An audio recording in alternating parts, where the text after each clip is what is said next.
Oh, what's up, nerds and geeks? My name is OMG WTF LOL FTW BRB. Welcome back to Mortal Extreme Wrestling 2016. We are playing as the WWF in the year 2001, but more importantly, we are booking the Invasion angle. And this is the go home show to SummerSlam, or go home Raw to SummerSlam. We did have a couple locker room incidents before the show. Pat Patterson has heat with the locker room for having a selfish behavior, selfish attitude. I gave him a slap on the wrist for it, but unfortunately nothing happened out of it. And then The Undertaker has been passing along tips of selling to his protege, Mark Jindrak.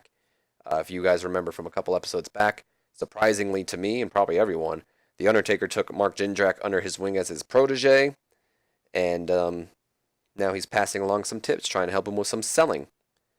Other than that, though, let's move along to the pre-show. We have 3 pre-show matches tonight. In our first match, we get a D+. In a terrible pre-show match, Gregory Helms defeating Funaki with the Vertebreaker, making his second defense of the Cruiserweight Championship. I like to put the titles on the line in the pre-show because it gives the audience a little bit of a extra showing, I guess. Helms had an in-ring performance of a D+ to Funaki's D, so he was the in-ring superior here. We move on to our next match, which gets a C-. It's kind of interesting. In a terrible pre-show match, Mark Jindrak defeating Al Snow with a mark of perfection. Why I said that was pretty interesting, though, is because they got a C-, but they don't click. They make for an awkward bout, so I don't know. I thought that would warrant like a D or something, but I don't care. I'm not complaining. A C-, why would I? But it's also something funny here is when I was booking this, I figured, let's put Al Snow in this match. He'll get a good match out of Mark Jindrak. Al Snow is one of those,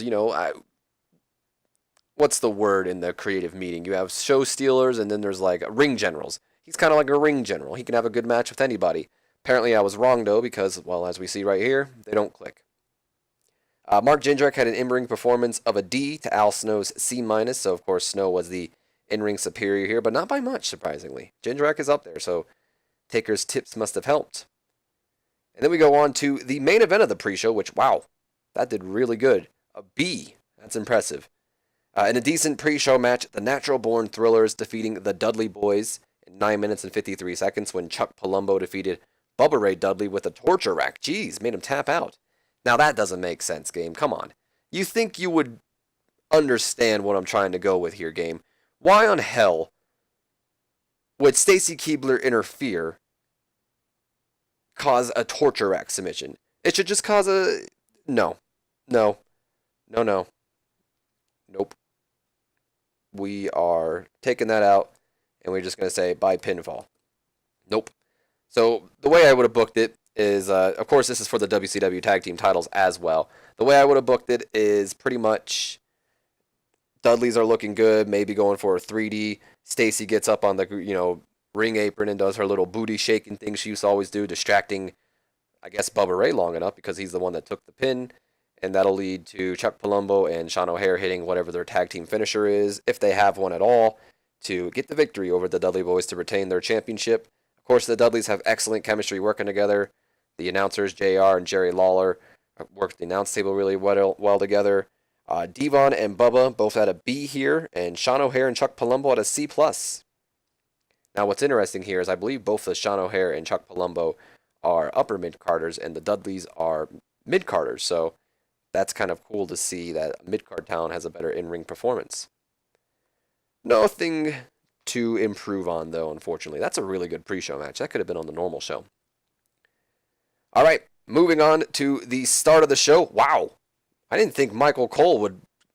I thought Michael Cole would drag this down, but I'm happy with it. We start off the show with an A, Nerds and Geeks. We see Stone Cold Steve Austin. He's sitting in the parking lot waiting when Michael Cole approaches. Now, I'd imagine this be before the show begins, before Raw aired or something. And we have Michael Cole approach Stone Cold, and he says, excuse me, Stone Cold, I've got to ask, why are you sitting here waiting in the parking lot? And then Austin goes, what? You gonna ask Stone Cold after what happened last week why he's sitting in the parking lot? What? After Triple H pedigree my wife last week on Raw, you gonna ask Stone Cold why he's sitting in the parking lot? What?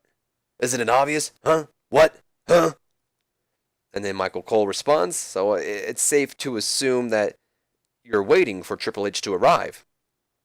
No, Stone Cold is just sitting out here because he enjoys freezing his nuts off. Don't eyeball me. And then Cole goes, well, I didn't. And Austin just says, what? Shut up. Don't interrupt the champ again. You speak when spoken to. This is Stone Cold's time. But you're damn right I'm waiting for Triple H. And when he gets here, I'm going to open a big can of whoop ass for him. But until then, Stone Cold's going to sit back. We hear the crowd going, what? Crack open a Steve Weiser. What? And then he pulls out a guitar. Play a little music. What? Don't what me. And once Triple H gets here, then there's going to be a fight. Now get out of my face. And then Cole walks off while we fade to, I assume, that little music intro thing, whatever it's called. So, of course, you know, the announcing and all that helping us out. Angle starting off good. Austin came out looking excellent. Of course, Michael Cole looking dreadful, but he didn't affect us too bad, so I'm not complaining there. Can I click on this? No worker improvements, though. I should have expected that.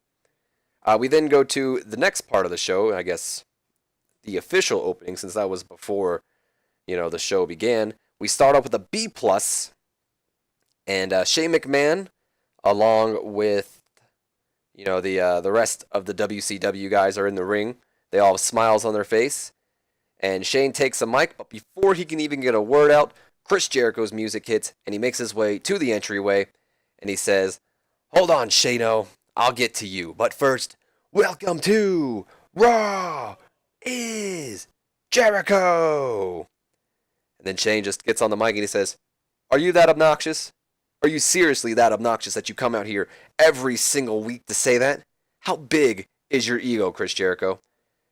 And then Jericho responds, this coming from the guy who says, what's up? And then we'll probably just say Colorado or wherever the hell they're from. I'm assuming they're somewhere important, but what's up, Colorado? And then he just goes on. I mean, real original, Shane. But you know what, Junior? You don't talk tonight. Tonight is Chris Jericho's time. And after what happened on SmackDown last week, I'm even more convinced that you have zero faith in Booker T, considering that every chance you get, one of you decide to jump me, or honestly, anybody from the WWF for a matter, you know, from behind. And then Ric Flair takes the mic and he says, cry more, Jericho. Cry more. This is war, and we'll do whatever it takes to win. Jericho then responds, quiet, senior. I wasn't talking to you. But you know, you would know about war, considering you've been alive for almost every war that has taken place, you old hag. And don't think I forgot about you, Kurt Arnold. Or should I say Benedict Angle. Call yourself what you want, you're still an Olympic gold medal at being a jackass. Olympic gold medalist, excuse me, I messed it up. You know, Shane-O, I was known for having a list back in the days that when I graced WCW with the gift of Jericho. Drink it in, man. I had to, I'm sorry. So I've decided to start a new list. I call this the list of Jericho's 1005 insults. And we're going to go through the entire list, so let's just get started. Insult number 1 is for you, Shane. You see, I like to call your sister, Stephanie, a filthy, dirty, disgusting, bottom-feeding trash bag hoe. You know, but I've heard some rumors going around, Shane, and no, you can't get rid of that STD. That's what you get for playing doctor all those years. Insult number 2 is for you, Whoopi T. That was my insult. But you know, you should be used to short jokes by now. I guess the rumors are wrong, at least, that's what I heard from Stephanie. But before Jericho can go on, Ric Flair interrupts and he goes, shut up, Jericho. But Jericho, a little surprised, and he goes, holy crap, I didn't think the dead could speak. I'm getting to you, Grandpa. In fact, insult number 3 is for you. Ric Flair is so old that he was around when Vince's dad was just a baby. Ric Flair is so old that he makes grass look young. Ric Flair is so old. But before he can go on, Diamond Dallas Page interrupts and he says, Jericho, you think you're funny. You know, I've got some jokes for you, but before DDP can even get his jokes up, We hear the music of The Rock hit, and he makes his way out, joining Chris Jericho, and he says, DDP, would you please shut the hell up? Jericho then looks over at The Rock, and he says, really? You're just going to come out here, interrupt my list, steal my catchphrase? Really? Rock then looks over at Jericho, and he says, be quiet, Chris. The people are chanting my name. And then we just hear the, Rocky, Rocky, Rocky. And then Rock goes, finally, The Rock has come back. But he doesn't get to it finish because Jericho interrupts and he says, it doesn't matter if you're back. Because the only thing that matters, Rock, is that I was out here running down on these fools with my list, and then you decide to be a jackass and make things about you. Or excuse me, about you once again. About. That's what I meant to say. Rock then, raises his eyebrow and he says, we're really going to do this right here. Right now in front of the WCW guys, we're going to bicker like brothers. Right here. And then Jericho goes, you started this, jackass. You keep calling The Rock jackass, and then you're going to get the Rock size 16 boot up your candy ass. Jericho then mocks him. You're going to get your size 16 boot up your candy ass. You know what, Rock? Why do you say stupid stuff like that? What is a candy ass? And why would you stick your boot up it? And then Rocky takes off his sunglasses, look at Jericho, and he says, oh, The Rock will tell you what a candy ass is, jabroni. Jericho then responds, I don't think I want to know what a candy ass is, Junior. And before they can keep going back and forth, I'd imagine at this point they're kind of, getting in each other's faces. Shane then goes, ladies, ladies, ladies, calm down. Rock then looks right at Shane and goes, how dare you, Shane McMahon? How dare you call the Great One a lady? Well, how about this, Shane O'Mac? How about The Rock shine his boot up real nice? Hell, Jericho, he can shine my boot up real nice. I'll even tip after you're done. But he'll shine my boot up real nice. Then I'll march like a soldier in arms. Rick knows all about that. Chris Jericho interrupts. Now you're stealing from my list too? Rock looks back at Chris. Quiet, Chris. The Rock is not done speaking. The Rock is going to march down to Know Your Role Boulevard. Check your candy asses in to the SmackDown Hotel. And trust me, Shane, when The Rock is done with you, Stephanie won't be the only McMahon with double D's, because The Rock is going to kick you so hard in your nuts that they're going to shoot up into your chest, and then they're going to swell right up. Rick then responds, you know what, I've heard enough of you two. Why don't you two put up or shut up? And Jericho says, why don't you shut up? And then Ric Flair says, you shut up. And then we have just Jericho and Rick going back and forth. You shut up, until The Rock says, why don't you both shut up? Rick, The Rock thinks he sees where you were going with this. You were going to say, why don't The Rock and Y2J team up tonight to take on Whoopi T and the Creeper DDP? I'd imagine maybe not DDP. Jericho getting a little mad at Rock taking his jokes again. And then Rock says, well, you know what? The Rock may not like Chris Jericho, but The Rock will do anything to get his hands on Diamond Dallas Page. But let me assure you too, that when you step in the ring with the Great One and the Not So Great One, you two will never, and The Rock means ever, be the same again. Jericho now looks a little insulted. He goes, oh yeah? Well, you know what, Rock? If you're going to steal my lines, or you might not even really be saying this, but you're going to steal my lines, how about this? If you smell what Y2J and not The Rock is cooking. And I imagine that kind of just ends that segment right there. Jericho or Rock, probably Rock's music hits, as we have Jim Ross and Jerry the King Lawler put over that we will see that match later on tonight. We'll see. That'll be announced in a couple seconds. B+, Jerry Lawler was pretty weak, unfortunately, but what can you do? Angle got the crowd hotter. Rock came across well. Jericho was fantastic. Of course, fans are getting bored by Angle's face turn. That's fine. And the Invasion angle moved along with Rock and DDP, and Jericho and Booker T moving along, also gaining heat as well. And Kurt Angle's developing better performance skills, so there is that. And then we go on to the, like I said, Michael Cole, the King and Jim Ross putting over the fact that we will see The Rock battle Chris Jericho. We'll see The Rock and Chris Jericho team up tonight to take on Booker T and Diamond Dallas Page in our main event. That's fine. Move on from that. Oh, wow. This did really good. We then go on to a B. I wasn't expecting a B from this, but I'll take it. In a decent match, Edge defeating Lance Storm in 9 minutes and 59 seconds following a spear after we have interference from William Regal. Edge was off his game, so that makes me wonder if he was on his game, if this would have been a B+. But either way, Lance Storm had an in-ring performance of a C+, Edge had a B-, and of course, William Regal and Lance Storm moving along, gaining this some heat as well. Regal was on commentary for this match as well. The way I would imagine this ending pretty much is Edge probably ducking a super kick from Lance Storm, which connects with the referee, and it allows William Regal enough time to come and, distract Lance Storm and hit him with the power of the punch, leaving him a little doozy. Edge, covering Lance for the pin. Referee waking up at the right time, right place. 1, 2, 3. Probably a little slow, giving Edge the victory over the Canadian champion. Edge is also improving in performance skills.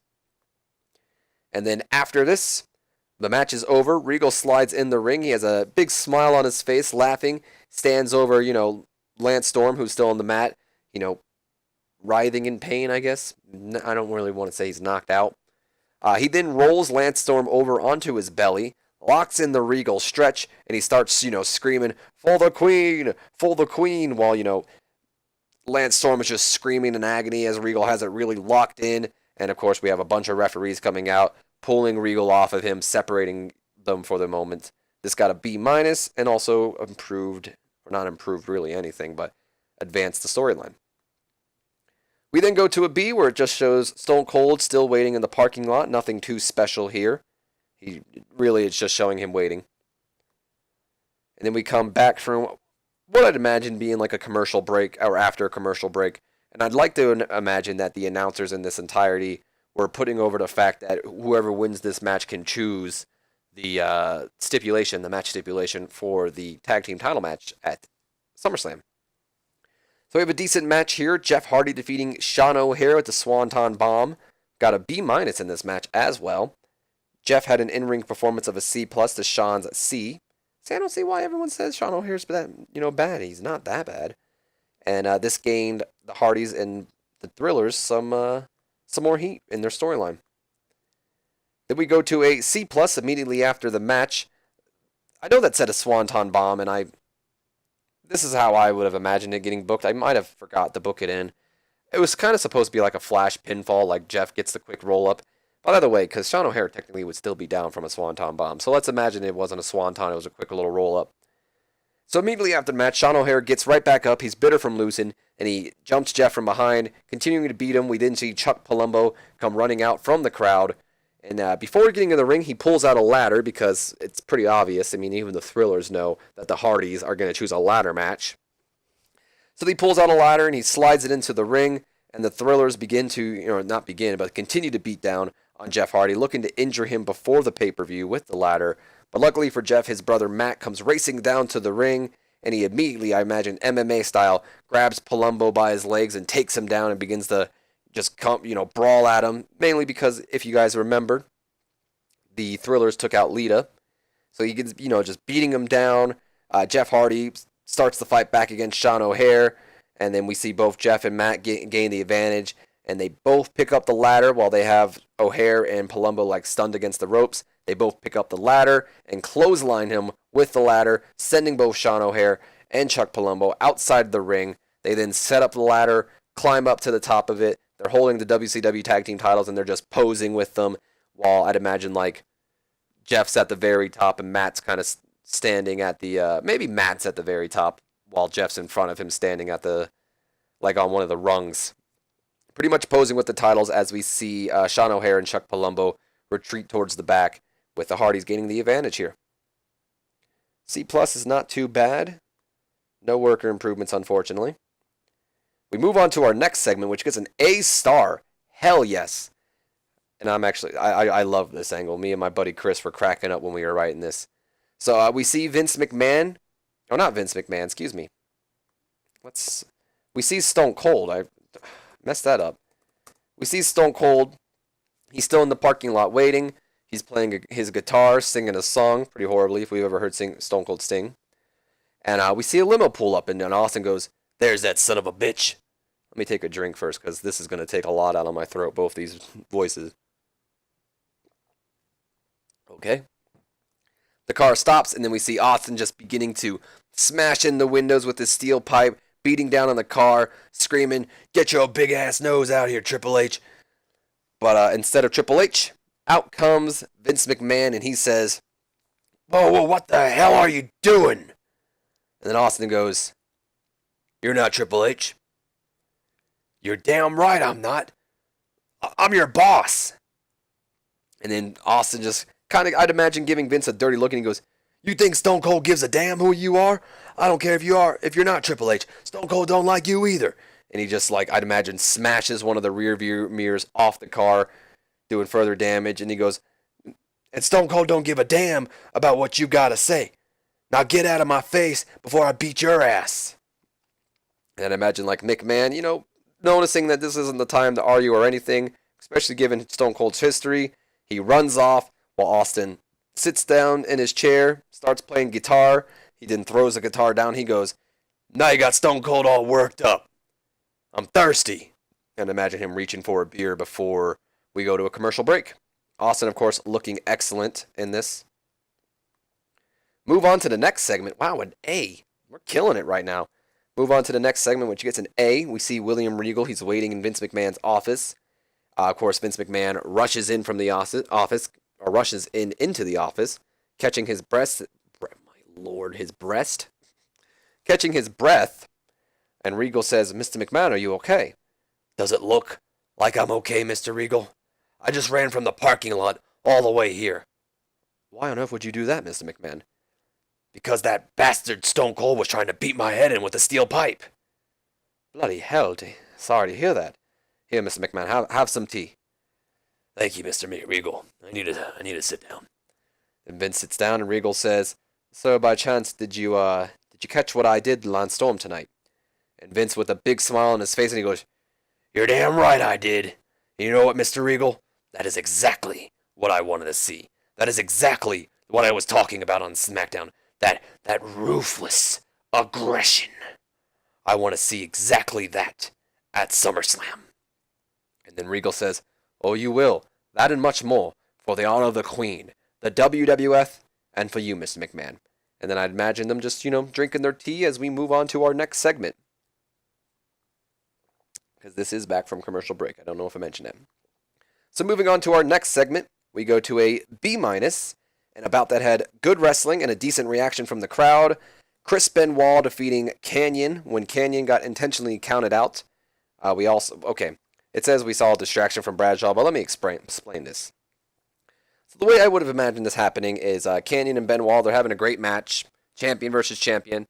And during the match, Kanyon spots that Bradshaw starts walking down to the ring. And Kanyon, now knowing the rules, of course, the 24/7 rule of the hardcore title, he looks at it like, technically, I guess the hardcore title would be on the line here, but let's ignore that. He pretty much sees Bradshaw coming down to the ring, and he figures, there's a referee here. Bradshaw's going to come in here and try to take me out and try to capture my hardcore championship. So Kanyon, instead of dealing with that, he exits the ring, walks through the crowd, getting intentionally counted out, giving Benoit the victory here. So as always, JR and Jerry Lawler working well together. Benoit had a B+, Kanyon had a B-, and this helped gain the Bradshaw-Kanyon feud some heat. Moving on, we go to, I'd imagine, probably having a commercial break between these two. We go on to our semi-main event, a 6-man tag team match that sees Rikishi and the Brothers of Destruction battling Big Show and TNA. And about that had good wrestling and a decent reaction from the crowd. Big Show and TNA defeating Rikishi and the Brothers of Destruction when Big Show defeated Rikishi with the choke slam. The way I'd imagine this happening here is pretty much towards the end, Taker and Kane just had enough. They can't hold it really much anymore. They go right after Tess and Albert, just brawling with them, probably to the back, leaving Rikishi and Big Show the only ones in the ring, giving Big Show the chance to hit a choke slam on Rikishi to pick up the victory for his team. Unfortunately, Albert was off his game. The match suffered because there was not enough selling shown, but other than that, everything looked pretty good. Rikishi had a rating or an in-ring performance of a C+. Kane at that A. The Undertaker, of course, with an A star. Big Show at a B. Albert at a C. And Test at a B-. Test was better than Rikishi. It's a little surprising. Why did the Invasion angle move on? Is Taker and Kane part of the...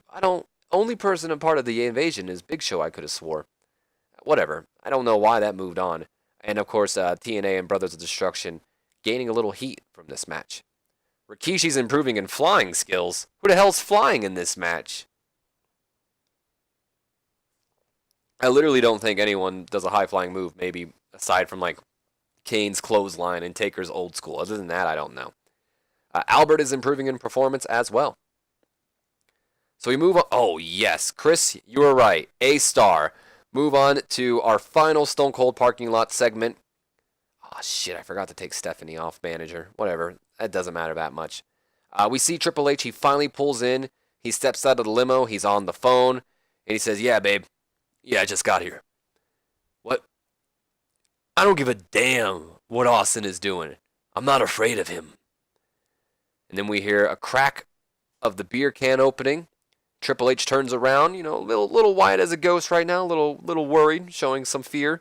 But instead of it being Stone Cold, we just see Bradshaw standing there, which I probably should have put him in here, but it doesn't really matter. We see Bradshaw standing there, drinking the beer, and he's just laughing at Triple H. I'd imagine Triple H going, what are you laughing at? And then out of nowhere, we just see Austin come in, running off the top of the limo, probably saying something like, you son of a bitch, or something. And he takes Triple H down, probably like Lou Thez style, starting to brawl on him before Triple H gets away. And we see the two start brawling all over the parking lot, smashing each other into their surroundings, the cars, the garage wall, the wall itself, hell, even the road, using any weapons they can find, tire irons, Austin probably using his guitar, smashing it over Triple H's head, so on and so forth. Austin, of course, has the advantage probably throughout the entire time while Triple H is just trying to get away.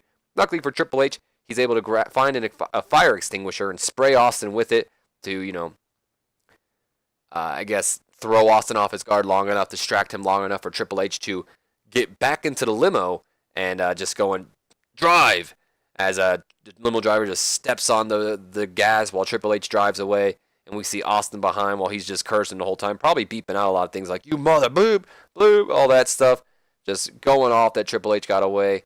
And Austin getting a little bit of revenge on Triple H. Just a little bit. A tad bit. Jumping him, beating him around the parking lot. I'd imagine this being a really fun angle where... I won't say it would be just, like, you know, it's not as good as that Booker T Austin angle back in the grocery store, but I'd imagine it kind of being like that with Austin talking crap all the time, picking up pretty much anything he can find while Triple H is trying to get away, not really getting anything in. Ignore this because Stephanie technically is not supposed to be there, and whatever. Got an A star. It seems like anytime we get an A star, Jim Ross is even weak. Triple H was a real star in this segment. He was a real star for getting his ass beat, and then the performance of Stone Cold was fantastic. And it gained heat for our main feud. No worker improvements, though. So we move on to our main event of the night, which gets a B. And about that had superb wrestling and great heat. Booker T and Diamond Dallas Page defeating The Rock and Chris Jericho. When Booker T defeated Chris Jericho with the scissors kick. We also had, the way I'd imagine it ending is pretty much... I'd imagine it going about like... So throughout the match, I'd imagine Rock probably like just...